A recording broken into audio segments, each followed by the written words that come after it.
Soyons honnêtes, j'ai la flemme de faire le ménage et je suis sûre que je ne suis pas la seule. Et pendant longtemps, j'ai cru qu'il fallait choisir entre deux options. Soit être hyper rigoureuse et passer des heures à nettoyer tous les jours pour avoir un intérieur propre et nickel, soit ne pas le faire mais accepter de vivre dans le bazar et la poussière. Mais avec le temps, en y réfléchissant bien, j'ai découvert qu'il existait une troisième voie, celle de la flemmarde efficace. Et croyez-moi, ça a tout changé. Ce que j'ai compris, c'est que oui, on peut avoir une maison toujours propre et rangée sans être une maniaque du ménage. Comment ? Eh bien, en étant stratégique, en devenant une hackeuse du ménage, en trouvant les meilleures astuces qui, avec un minimum d'effort, donnent un résultat incroyable. Dans cette vidéo, je partage donc avec vous mes 10 meilleures astuces de flemmarde qui pourtant a un intérieur propre et rangé. Des astuces que je n'ai vues nulle part ailleurs et que j'ai mis des années littéralement à collecter. En gros, de vrais hacks qui vont vous faire économiser un temps fou et qui vont vous permettre d'avoir un intérieur toujours nickel sans y penser. Parmi ces 10 astuces, vous allez forcément en trouver qui vont changer votre quotidien. Alors si ça vous intéresse, c'est parti!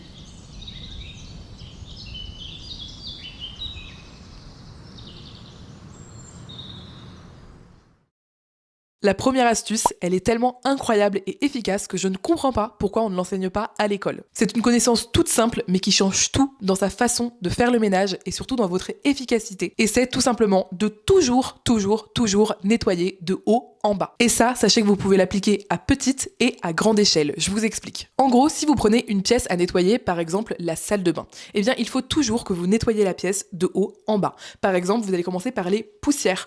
En hauteur, vous allez nettoyer le luminaire par exemple, le haut de vos meubles, ce genre de choses. Vous allez épousseter. En époussetant, on est d'accord que vous allez faire tomber de la poussière sur le bas. Et donc en nettoyant petit à petit comme ça, ensuite vous allez nettoyer par exemple votre lavabo et enfin vous allez passer l'aspirateur puis passer la serpillière, eh bien vous êtes sûr d'avoir tout bien nettoyé et de ne pas avoir ressali un petit peu quelque chose que vous avez déjà nettoyé. Et là, je vous l'explique à l'échelle d'une pièce, mais ça fonctionne aussi à l'échelle d'un appartement ou d'une maison.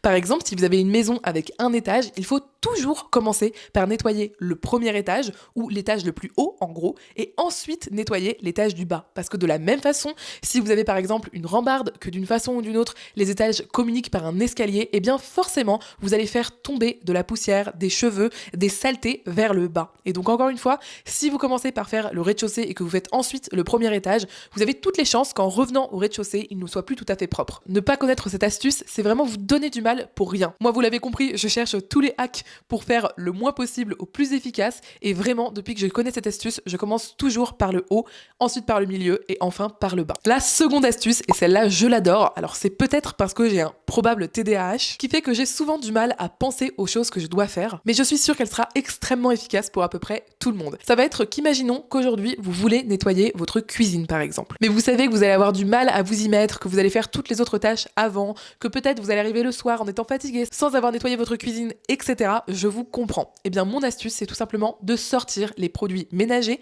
et de les mettre à l'endroit où vous devez nettoyer. Pareil pour les toilettes. Vous prenez vraiment le produit pour vos toilettes, vous fermez la cuvette de vos toilettes et vous mettez le produit pour nettoyer les toilettes au-dessus de vos toilettes. Et comme ça, à chaque fois que vous allez aller aux toilettes, ça va être un peu embêtant parce que si vous voulez aller aux toilettes sans nettoyer, vous allez devoir enlever le produit, faire ce que vous avez à faire, refermer, remettre le produit, etc. Et en fait, cette astuce de mettre les produits au bon endroit, ça fait que régulièrement, lorsque vous allez vous mouvoir dans votre logement, vous allez tout simplement voir. Ces produits ménagers ne sont plus fermés, cachés dans les placards. Là, ils sont vraiment à votre vue. À chaque fois que vous allez prendre votre douche, vous allez voir les produits pour nettoyer la douche dans la douche.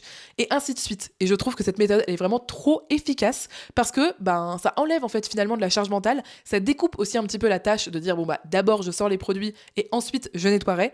Et enfin, à force de voir les produits, vous allez forcément nettoyer, même si comme moi vous avez la flemme.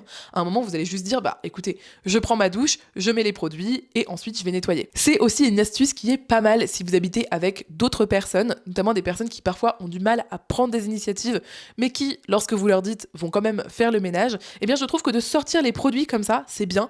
Vous leur parlez, vous leur dites tout simplement, lorsque les produits sont sortis, ça veut dire qu'il faut nettoyer ces trucs-là, et donc la première personne qui va aux toilettes va nettoyer les toilettes avant de les utiliser ou juste après, et ainsi de suite pour les autres pièces de la maison. Récemment, je l'ai fait avec les produits pour nettoyer la douche, et je peux vous dire que quelques heures plus tard, quelqu'un nettoyait la douche et ce n'était pas moi. La troisième astuce, c'est c'est de toujours avoir sous la main les bons produits ménagers. Ceux qui sont à la fois efficaces, polyvalents et écologiques. Et je peux vous dire qu'ils sont rares. En gros, retenez que vous n'avez pas besoin, mais alors vraiment pas, de 50 produits ménagers différents pour nettoyer votre maison. Vous savez, quand on ouvre un placard à produits ménagers et qu'on se retrouve devant une myriade de bouteilles multicolores, pour moi, il n'y a rien de pire en termes de motivation ménage. Et alors pour l'environnement et votre santé, je vous en parle même pas.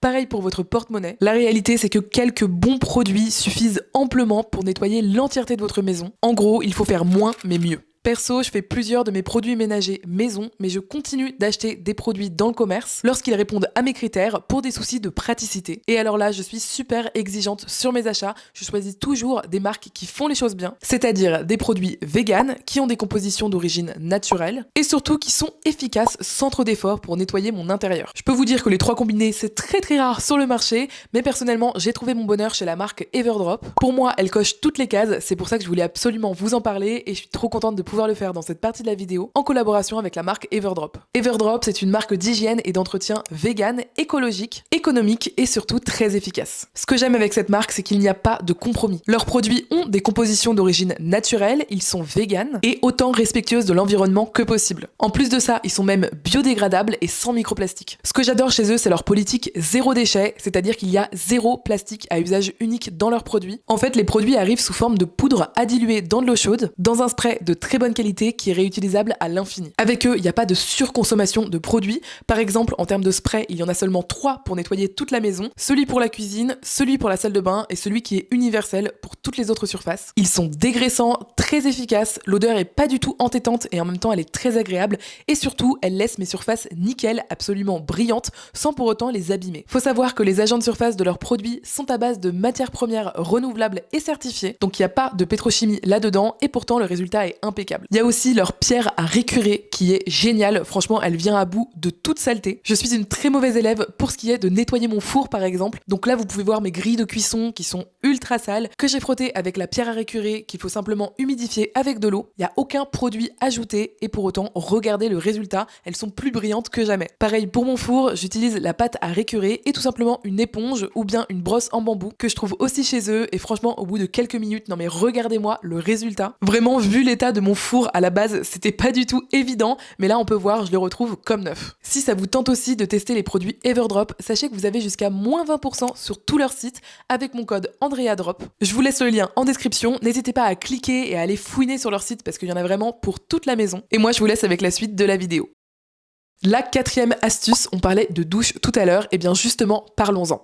Ça peut être assez pénible de nettoyer une douche, surtout si, comme moi, vous avez des mini carreaux avec une infinité de joints où c'est particulièrement pénible à nettoyer. Peut-être que comme moi, vous avez également une paroi de douche qu'il faut nettoyer régulièrement, voire à chaque fois. Et si je vous disais que le meilleur moment pour nettoyer sa douche, le moment le plus efficace, c'est justement quand vous prenez votre douche. En gros, quand vous prenez votre douche, vous utilisez de l'eau chaude et donc vous avez de la vapeur qui se crée dans l'habitacle de la douche. On le sait, maintenant c'est connu et reconnu, la vapeur d'eau chaude comme ça, c'est très efficace pour aider à décrocher certaines saletés. Et donc c'est le moment parfait en réalité pour nettoyer sa douche. Moi ce que je vous conseille donc de faire, c'est qu'à chaque fois que vous vous lavez les cheveux, vous prenez les produits de ménage dans votre douche avec les ustensiles, on en parlera plus tard. Au début, vous ne nettoyez pas la douche, vous commencez à prendre votre douche, vous commencez à rincer vos cheveux et au moment où vous allez mettre le shampoing, juste avant ou juste après, mais en gros avant un moment de pause, vous allez à ce moment-là utiliser les produits pour nettoyer la douche. Vous pchitez partout, vous laissez reposer et justement vous laissez reposer pendant que vous laissez aussi reposer sur votre tête vos produits. Une fois qu'il s'est passé entre 5 et 10 minutes, ça tombe bien, vos produits ménagers ont eu le temps de poser et donc là vous allez sortir vos petites brosses adaptées et vous allez brosser tous les endroits que vous voulez nettoyer. La robinetterie, votre paroi de douche, pourquoi pas certains joints, certains endroits dans votre douche, vous frottez, ça va vous prendre en gros 5 minutes et ensuite vous vous rincez entièrement et naturellement vous allez rincer toute la douche avec. De cette façon, en très peu de temps et en très peu d'énergie aussi, vous vous êtes lavé entièrement, mais vous avez aussi lavé votre cabine de douche. En sortant de la douche, n'oubliez pas de passer un jet d'eau froide partout, puisque ça aussi c'est une astuce à savoir, mais l'eau froide ne dépose aucun calcaire, le calcaire se trouve uniquement dans l'eau chauffée. Vous séchez tout bien avec une raclette, puis avec un chiffon microfibre, et ça y est, votre douche est nickel, elle sent bon, elle est tout aussi propre que vous, et vous l'avez nettoyée presque sans y penser. On a parlé d'avoir les bons produits et si maintenant on parlait du matériel. Je crois que beaucoup de gens sous-estiment l'importance d'avoir le bon matériel pour faire un bon ménage. En tant que flemmarde assumée, je peux vous dire qu'il n'y a rien de pire que de passer 3 fois plus de temps sur une tâche parce que je n'ai pas le bon matériel. Ou encore de nettoyer quelque chose mais de ne pas l'avoir nettoyé assez bien parce que mon matériel n'était pas assez efficace. Investir dans un bon matériel, ça coûte pas forcément beaucoup d'argent, je peux vous le dire. Il faut juste connaître ces choses-là. Il y a plein d'ustensiles qui existent maintenant qui ne sont pas gadgets, au contraire qui sont très efficaces, qui sont polyvalents et je vous les conseille grandement. Parmi ceux-là, mon ustensile préféré, c'est cette espèce de brosse comme ça, avec un manche qui est extrêmement efficace pour nettoyer à peu près tout. Vraiment, ça va vous permettre de frotter tout, mais surtout, elle est hyper efficace pour nettoyer les robinets, que ce soit dans la cuisine ou dans la salle de bain. Et cette brosse, elle est juste trop efficace. Vous faites vraiment comme si vous faisiez la vaisselle, mais sur votre robinet, et je vous jure, ça marche trop bien. La deuxième brosse que j'adore, c'est la brosse à joint. Donc elle ressemble à ça, elle est extrêmement fine et plate, et elle est juste tellement pratique, à la fois pour aller dans les recoins, si vous avez des choses à nettoyer qui sont assez anguleuses, c'est très pratique, et si vous avez des joints comme moi, si vous avez plein de joints, c'est vraiment juste trop pratique pour nettoyer. Un ustensile que les gens connaissent assez peu, la vieille brosse à dents que vous avez utilisée et que vous alliez jeter, eh bien gardez-la et utilisez-la pour nettoyer les petits recoins, vous savez, les endroits difficilement accessibles, vraiment hyper pratique. Par contre, bien évidemment, celle-là, il faut pas l'utiliser pour les gros œuvres parce que ça va vous faire perdre beaucoup de temps, mais dans certaines situations, elle est quand même très utile. Et enfin, avez-vous déjà essayé de nettoyer une bouteille sans goupillon? C'est presque impossible. Donc il y a plein de choses qu'on peut nettoyer avec un goupillon et vraiment, c'est le genre de truc qui coûte 50 centimes à 2 € et qui est tellement utile sur le long terme. Je vous conseille vraiment d'en avoir une, surtout si comme moi vous avez par exemple une gourde. Il y a aussi des tout petits goupillons qui existent pour par exemple les pailles réutilisables. Tout ça c'est vraiment très utile. Là je vous parle d'ustensiles qui ne coûtent presque rien parce que j'ai pas forcément d'ustensiles qui coûtent très cher chez moi, mais bien évidemment en tant que flemmarde, ce conseil il peut s'appliquer aussi à des produits qui sont un peu plus coûteux, que personnellement je n'ai pas encore chez moi mais que j'aimerais beaucoup avoir un jour, du type l'aspirateur qui aspire et qui lave. Il y a aussi des aspirateurs balais comme ça qui sont très efficaces, qui vous permettent de gagner tellement de temps par rapport au fait de passer l'aspirateur et ensuite de passer la serpillière. En bref, réfléchissez vraiment au matériel que vous avez chez vous et posez-vous la question de est-ce que ce matériel est vraiment le plus efficace pour l'utilisation que j'en ai. Parfois c'est des petits changements à quelques euros, juste changer d'ustensile, de brosse pour nettoyer, et je vous jure que ça fait toute la différence. Et vraiment ça c'est une super astuce à savoir pour faire le ménage mieux, même si vous en faites moins. La 6e astuce, celle-là, elle est aussi totalement gratuite. D'ailleurs, je suis en train de vous préparer une vidéo sur les astuces de ménage ultra efficaces à 0 €. Dites-moi bien si ça vous intéresse en commentaire, parce que si j'ai plusieurs commentaires, je vous la filmerai rapidement. Est-ce que vous saviez qu'il existe une astuce qui prend littéralement 1 seconde, qui est totalement gratuite et qui vous permet tout à la fois d'avoir moins de poussière chez vous, moins d'acariens, moins d'humidité, mais aussi moins d'odeur et surtout moins de pollution. Et oui, vous l'aviez compris, cette astuce, c'est d'aérer son logement, mais vraiment. Alors, je sais, c'est une astuce toute simple, toute basique, mais je tiens à dire ici qu'un intérieur propre, un intérieur sain, c'est pas forcément un intérieur qui brille de mille feux, qui a 0 poussière. Non, c'est surtout un intérieur qui respire, et on a tendance à trop l'oublier aujourd'hui dans nos sociétés modernes. Parce que oui, on sait que l'extérieur de chez nous, c'est pollué, mais on sait moins que l'intérieur de chez nous est encore beaucoup plus pollué que l'extérieur. C'est pour ça qu'il est vraiment hyper important d'aérer son logement tous les jours, minimum 10 minutes par jour, et c'est vraiment un grand minimum. Moi, je vous conseille plutôt autour d'une demi-heure. D'ailleurs, les personnes qui, comme moi, sont allergiques aux acariens savent à quel point il est important d'aérer vraiment plus que 10 minutes par jour. Mais par contre, je tenais à vous dire qu'il y a quand même des horaires où il est mieux d'aérer. C'est en général très tôt le matin ou très tard le soir. En gros, le mieux, c'est vraiment d'éviter les pics quand même de pollution, surtout si vous habitez proche d'une route. Et donc, ce qui est conseillé, c'est vraiment d'aérer, comme dit, très tôt le matin ou très tard le soir. Ça permet d'avoir encore moins de pollution chez soi. Et vraiment, je tiens à le dire, il y a plein de cultures dans lesquelles on n'est pas autant obsédé par le ménage que dans la nôtre. Pour autant, les logements sont beaucoup plus aérés naturellement. En fait, ils sont moins fermés comme ça. Et vraiment, c'est des logements qui sont en général hyper sains. On sent quand on est dedans que c'est juste propre en fait, parce que on a l'impression de vivre un petit peu à l'intérieur vs à l'extérieur. Et qui n'a pas ressenti cette sensation agréable de sortir à l'extérieur et de respirer de l'air frais comme ça? Si t'es arrivé jusque-là, ça veut forcément dire que la vidéo te plaît. Du coup, dis-moi en commentaire, je suis trop curieuse de savoir quelle est l'astuce que tu as entendue jusqu'à maintenant qui te sera la plus utile dans le futur. Laisse-moi également l'emoji bulle en commentaire pour que je sache que t'es arrivé jusqu'ici dans la vidéo. La 7e astuce, elle est pas très connue et pourtant elle est tellement efficace quand comme moi on essaye de faire le moins possible, eh bien c'est d'acheter tout simplement des produits en diatomite. La diatomite, qu'est-ce que c'est? C'est tout simplement une roche sédimentaire qui est composée de fossiles d'algues aquatiques très anciennes qu'on appelle les diatomées. C'est un peu la même matière que la terre de diatomée si vous connaissez, produit naturel très efficace pour enlever, pour dégorger un petit peu les taches de gras, ce genre de choses sur les tissus ou sur les objets. Et la diatomite a cette particularité d'être ultra absorbante. Vous pouvez la mettre dans tous les endroits de votre maison où l'eau va se loger, où l'eau va stagner naturellement. L'endroit le plus parlant que je connais, c'est entre votre évier et votre mur ou votre fenêtre en face. Entre les deux, vous savez, il y a un espace pour mettre le robinet et à cet espace, il y a toujours de l'eau qui stagne. D'ailleurs, moi, j'ai fait cette erreur de pas acheter de diatomite assez tôt et malheureusement, j'ai carrément abîmé mon plan de travail à cet endroit-là. Il a commencé un petit peu à gondoler. Alors que si vous mettez de la diatomite, et il y a de la diatomite vendue vraiment exprès pour cet endroit-là, eh bien, vous pouvez poser vos éponges, vos produits ménagers, enfin, tout ce qui à cet endroit-là au niveau de l'évier et vous allez tout simplement avoir l'eau qui va être instantanément absorbée par la diatomite et vous n'aurez jamais besoin de sécher à cet endroit-là, de nettoyer en dessous. Pareil pour le tapis à vaisselle, nous vraiment on a squeezé le tapis, vous savez, qui pour sécher la vaisselle là en tissu qui se dégueulassait dès qu'on le mettait au lave-linge, il ressortait jamais pareil, enfin vraiment on n'était pas du tout satisfait et maintenant on a pris un tapis en diatomite. Je peux vous dire que ça change tout puisque on pose notre vaisselle dessus, ça sèche instantanément les gouttes et encore une fois on n'a pas à nettoyer en dessous après ou à avoir peur que notre plan de travail s'abîme à cause de l'accumulation d'humidité qu'il y avait toujours à cet endroit-là. Dans la douche aussi, dans la salle de bain, tellement utile. Nous, on a des produits qui sont posés comme ça sur un rebord dans la douche avec, encore une fois, plein de joints. Du coup, on est tout le temps en train de sécher. Maintenant, j'ai mis de la diatomite entre les deux et du coup, encore une fois, ce n'est plus humide. Donc, je n'ai plus à passer tous les jours, voire plusieurs fois par jour, mon chiffon pour sécher cet endroit-là. Honnêtement, investir dans de la diatomite, ça coûte quelques dizaines d'euros, mais je trouve que ça vaut vraiment le coup. Je vous mettrai les infos en description si ça vous intéresse.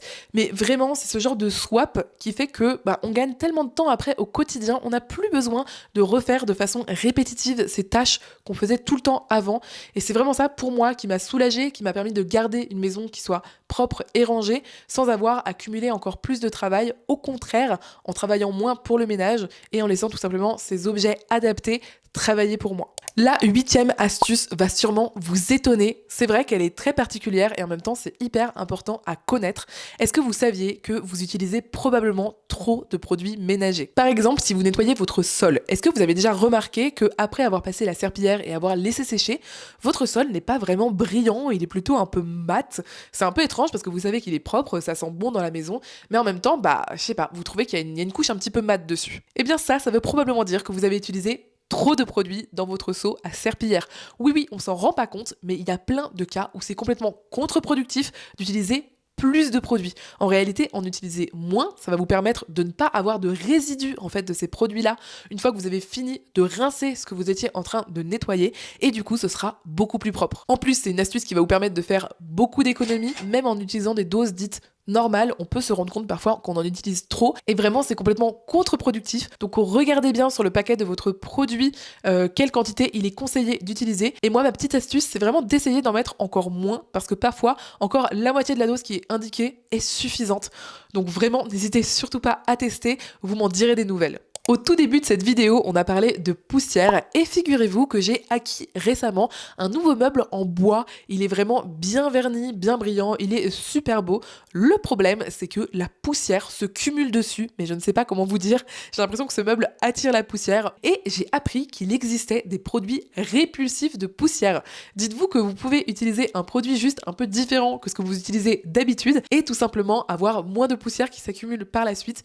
Vous gagnez donc énormément de temps, c'est vraiment la meilleure astuce de flemmarde. Sachez que ce produit-là, il peut certes s'acheter, mais il peut aussi se faire maison très facilement. Pour ça, il suffit de mettre dans un spray de l'eau, un petit peu de savon noir et un petit peu d'huile d'olive. Oui, ça va être très efficace de bien mélanger tout ça. Sachez que ce produit, vous pouvez l'acheter dans le commerce, mais vous pouvez aussi le faire vous-même en seulement 3 ingrédients. Il suffit de mélanger du savon noir avec du vinaigre d'alcool ménager et également de l'huile d'olive. Oui, c'est l'huile d'olive qui est particulièrement efficace pour repousser les poussières. Rassurez-vous, c'est un produit qui ne laisse pas de traces. Je vous laisserai une recette en description pour que vous puissiez tester. Et vraiment, c'est trop pratique de faire ça parce que juste en switchant un produit, on se rend compte qu'on peut gagner beaucoup de temps et d'énergie par la suite. Est-ce que vous avez déjà eu entre vos mains des produits en argenterie? Est-ce que comme moi, vous en avez chez vous? Personnellement, à la maison, on a acheté une ménagère avec des couverts en métal argenté, ce qui fait que c'est des produits qui nécessitent un entretien particulier. Et je peux vous dire qu'on en a passé des après-midi entières assis sur un tabouret dehors à nettoyer nos couverts en argenterie. Et c'était juste inefficace, ça prenait des heures et franchement le résultat était pas si éblouissant que ça. Eh bien figurez-vous que j'ai découvert une méthode de la flemme pour nettoyer tous les produits en argenterie. Pour ça, vous allez tout simplement prendre un très grand plat, voire une plaque allant au four. Vous allez tapisser le fond d'une grande feuille d'aluminium. Dessus, vous allez disposer tous vos produits en argenterie. Vous allez mettre du bicarbonate, allez-y quand même, 1 à 2 cuillerées à soupe. Et ensuite, vous allez tout simplement verser de l'eau bouillante dessus. Et là, vous n'avez plus qu'à observer tout ce qui est un petit peu sali entre guillemets sur votre argenterie partir directement. C'est juste trop pratique. On peut aussi utiliser une grosse cocotte pour faire ça. Et c'est miraculeux. Vous n'avez absolument pas besoin de frotter. Vous avez juste à regarder et à admirer. Une fois que c'est fait, bon, ça prend quelques minutes. Vous allez vider l'eau, jeter le papier d'aluminium et tout simplement rincer vos produits en argenterie. Pas besoin de les laver ensuite, juste besoin de les rincer. Et enfin, la dernière étape, c'est bien de les sécher. Vous ne pouvez pas les laisser sécher à l'air libre, il y aura des traces. Il faut tout simplement utiliser un torchon adapté. Vous séchez tout bien vos couverts et après, ils sont nickel, vous pouvez directement les utiliser. Je peux vous dire que pour avoir passé des heures dans ma vie à nettoyer de l'argenterie, ça vaut vraiment le coup de connaître cette astuce. Elle est juste miraculeuse. Et si comme moi, vous aimez chiner des petits objets, je peux vous dire que plein de fois en brocante, on trouve des objets en métal argenté comme ça, qui sont sales. Ça prend du temps de les nettoyer, il faut parfois des produits spécifiques. Alors que là, c'est qu'avec des choses a priori que vous avez déjà chez vous. Et vraiment, il n'y a pas besoin d'huile de coude et c'est ça qu'on adore.